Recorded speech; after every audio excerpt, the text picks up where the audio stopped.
Welcome, everyone. Really glad you could join us for this discussion today. And just a quick heads up, this conversation is presented by our YouTube channel, Audio Podcast. We got some really interesting material shared with us lately, all kind of circling around this big topic, emotional intelligence and, well, social confidence, how to actually master it. Yeah, it's such a critical area because often I think when people find social situations tricky, they sort of label themselves, right? I'm shy, I'm just awkward. But this material we're looking at really pushes back on that. The idea here, what we want to explore, is that social confidence isn't, some magic trait you're born with. It's actually a set of skills, things you can learn, practice, get good at. Exactly. Skills that let you change that internal story you tell yourself. Right. So our aim here really is to give you some practical tools, things you can actually use to stop maybe overthinking so much and start building, deeper connections. It's about action. Okay, so let's start with that foundational idea, that mindset shift. Yeah. The sources are pretty clear. Shyness isn't hardwired. It's not in your DNA. No, not at all. It's presented more as a learned behavior, like a habit. Think about it like, I don't know, drinking coffee every morning. It's something you've learned to do, probably reinforced over time. That's a huge shift in thinking, though. Because if it's just a habit, well, habits can be changed, right? But why does it feel so incredibly strong then? Like it's impossible to just stop being shy. That's the tricky part. It feels strong because basically shyness gets its power from avoidance. Think about it. Yeah. You're in a social situation, you feel that discomfort, maybe your chest tightens, you want to pull back. Yeah, the urge to escape. Exactly. And when you do retreat, when you avoid the interaction, your brain kind of goes, okay, dodged a bullet, we're safe. It rewards you for avoiding. So it's a short-term relief that actually strengthens the long-term habit we're literally training ourselves to avoid. Precisely. Which makes that common myth about confidence even more, No. well, unhelpful. You mean the idea that you have to wait until you feel confident before you can act? Yes, exactly that. So many people get stuck there waiting for this magical feeling of confidence to arrive. But the sources, and honestly, a lot of research, show it's the other way around. Okay, explain that. Confidence isn't really a prerequisite for action. It's more like a result of action. It's a skill you build. Like learning anything, really you have to do it first, maybe clumsily at the start, and the confidence grows as you see yourself managing it. You act before you feel fully ready. Okay, that makes sense. It's like building muscle.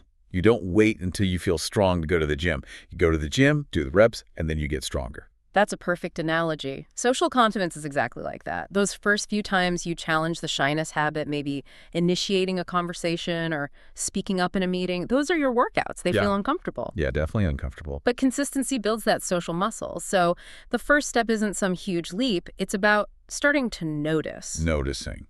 What specific? Noticing the patterns. When do you hold back? Is it meeting new people? Making small talk with colleagues, walking into a room full of strangers, just becoming aware of those moments.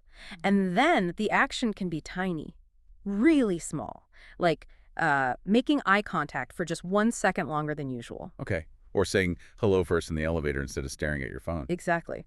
Those little things, they seem insignificant, but they start to chip away at that old avoidance habit.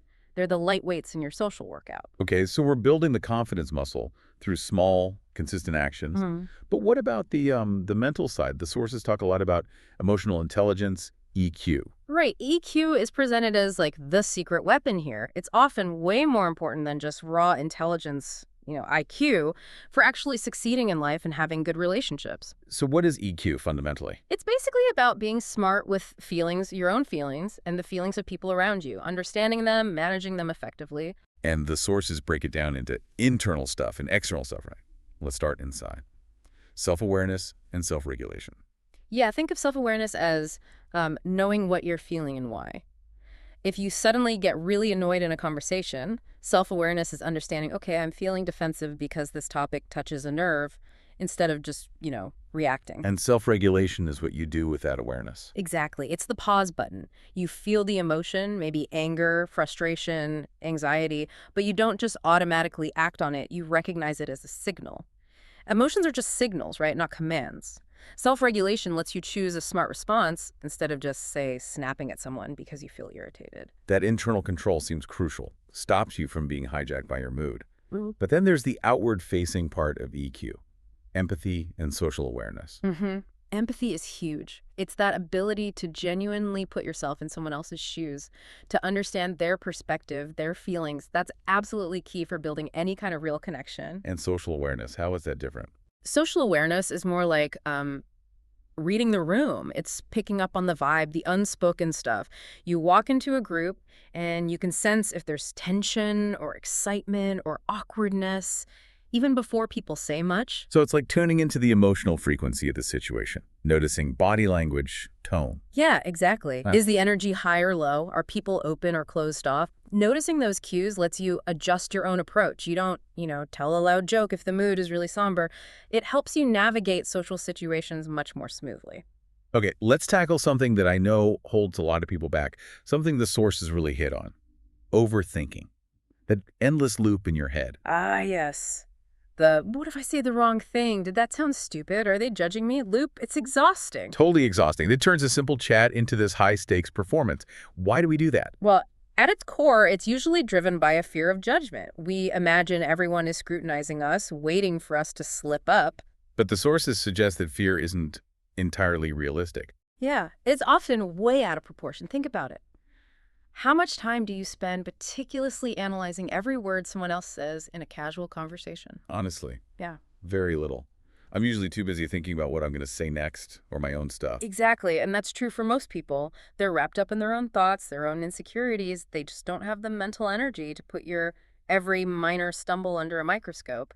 Realizing that can be, well, quite liberating. So the big technique to break that overthinking cycle is what? It sounds almost too simple, but it's about shifting your focus. Get out of your own head and into the present moment, into the interaction itself. Okay, focus on the present. How does that work practically? Active listening is key. Really tune in to the other person. What are they actually saying? What's their body language telling you? What's the feeling behind their words? When you're genuinely focused on understanding them, there's just less brain space left for your own self-criticism. And it shifts the goal, too, right? Yeah. Away from performing perfectly and towards making a connection. Absolutely. See the conversation as an opportunity to connect, maybe learn something, share something, not as a test you have to pass. Okay, that mindset shift is powerful. Now let's get practical. Conversation starters. Chapter 7 of the material had some good points here. How do you actually begin? Keep it simple. Seriously, you don't need a killer opening line. Comment on something you both share in that moment. The environment, the weather, the music, the coffee. So like, this rain is crazy today, or have you tried the muffins here? That kind of thing. Exactly. The aim isn't to be witty, it's just to open the door. Sincerity works better than trying too hard. And once the door is open, how do we keep it going? The sources mention open-ended questions. Yes, this is gold. Avoid questions that can be answered with just yes or no. Those are conversation killers. Right, because then the pressure is immediately back on you to think of the next thing. Exactly. So instead of asking, did you have a good weekend? Which invites a yeah, maybe ask. What was the highlight of your weekend, or what did you get up to? Perfect. Or instead of, is your job busy? Try, what's the most interesting challenge you're working on right now? See how those questions invite the other person to share more, to tell a little story. That's how you get beyond surface level chat. That makes sense. And there was another point about vulnerability, sharing a bit of yourself. Yeah. That sounds scary for someone already feeling shy. It does, but we need to be clear what this means. It's not about, dumping all your problems on someone you just met. Okay. It's more about controlled, appropriate openness. Sharing something small and authentic that shows you're human. Maybe admitting you're a little nervous about something. Or sharing a quick, relatable anecdote about a minor mistake you made. So it's about signaling trust. Showing you're willing to be a little open invites them to be too. Precisely. That little bit of managed vulnerability can create a much stronger, more genuine connection than just sticking to safe, impersonal topics. It builds rapport much faster. Okay, shifting gears slightly. Let's talk about what real confidence looks and feels like, according to the sources.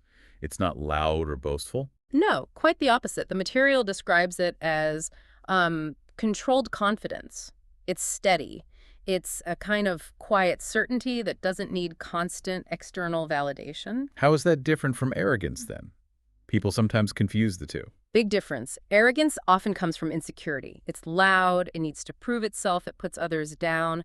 True confidence is comfortable with itself. Confident people tend to listen more than they talk.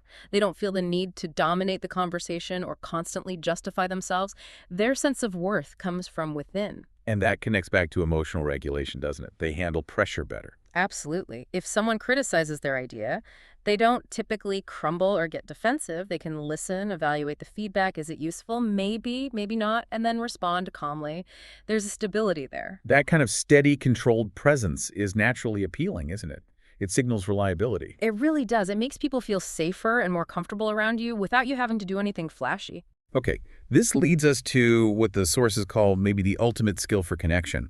Chapter 12 stuff, making other people feel important. Yes, this is where it all comes together. Because fundamentally, people connect with those who make them feel seen, heard, and valued. And it's often in the small, subtle things. What are some examples? Well, the most basic and maybe the most powerful today is full presence. Meaning putting away the distractions. Turning off the phone notifications, putting the phone down, actually looking at the person, orienting your body towards them, giving them your undivided attention. In a world full of distractions, that simple act sends a huge message. You matter right now. That's so true. What else? The sources mentioned compliments. Yes, but specific ones. Genuine specific compliments. Generic stuff like, nice job is fine, but forgettable.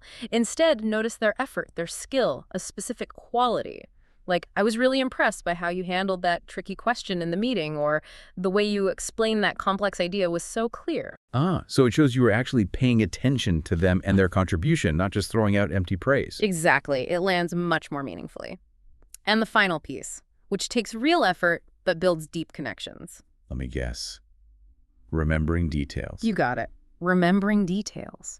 Remembering someone mentioned their kid was starting soccer, or they were planning a trip, or working on a specific project, and then following up later, asking, hey, how's soccer going? Or how was that trip? Shows you genuinely listened and cared enough to remember.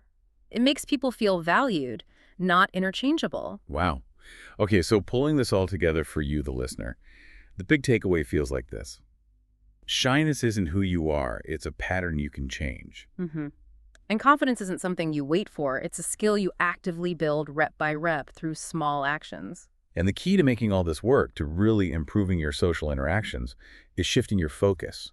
Less inward worrying about yourself, more outward focus on genuinely connecting with others. Exactly. And remember, controlled confidence isn't about never feeling nervous. It's about trusting yourself to handle the feeling when it comes up, to act despite the uncertainty.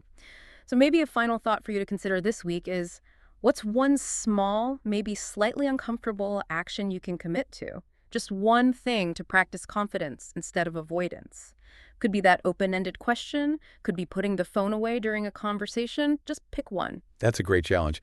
Thank you so much for watching and listening to this discussion with us today. If you found this helpful and you're looking for more conversations like this, we'd love it if you'd subscribe to the YouTube channel, Audio Podcast, for more motivational podcasts.